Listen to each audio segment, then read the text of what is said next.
আর এই বিমান বিভ্রাটে একজন কিরকম ভোগান্তিতে পড়েছেন, চীন থেকে ফিরছেন একজন, দমদম বিমানবন্দরে এসে জানতে পারেন তার চীনে ফিরছেন, তার বিমান বাতিল। অমিত লোন্ধে মুম্বাইয়ের বাসিন্দা, আজ চীন থেকে ফিরেছেন দমদম বিমানবন্দরে। দুপুর 3টে মুম্বাই যাওয়ার ফ্লাইট ছিল, এসে জানতে পারেন ফ্লাইট বাতিল। 2 দিন পরে রিশিডিউল করা হচ্ছে, কোনো হোটেলে অ্যাকোমোডেশন দেওয়া হচ্ছে না, কি করবেন বুঝে উঠতে পারছেন না।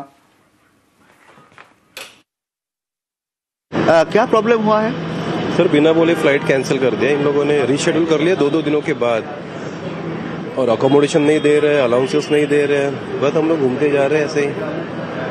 कितना बजे का फ्लाइट था? 4 बजे का फ्लाइट था, 4 बजे कैंसिल कर दिया और 2 दिन बाद का रीशेड्यूलिंग दे दिया। 2 दिन बाद? 2 दिन बाद का। 2 दिन के लिए वो लोग ना अकोमोडेशन दे रहे होटल का, ना अलाउंस दे रहे हैं, कुछ भी नहीं। कैसे करें? कुछ भी नहीं दिया। आप लोग तो आज ही चाइना से आया। अभी आए हम लोग थोड़ी देर पहले। अभी क्या करेंगे, देखेंगे अभी क्या होता है, जेब से पैसा डालेंगे और क्या है।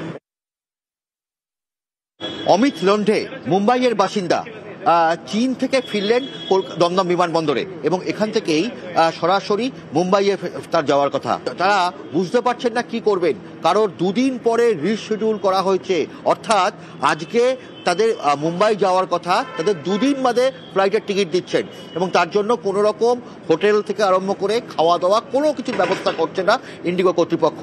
অভিযোগ করছেন যাত্রীরা, সুরাহা কি পাবেন? ক্যামেরায় দীপঙ্করের সঙ্গে অভিজিৎ চন্দ, নিউজ 18 বাংলা, দমদম।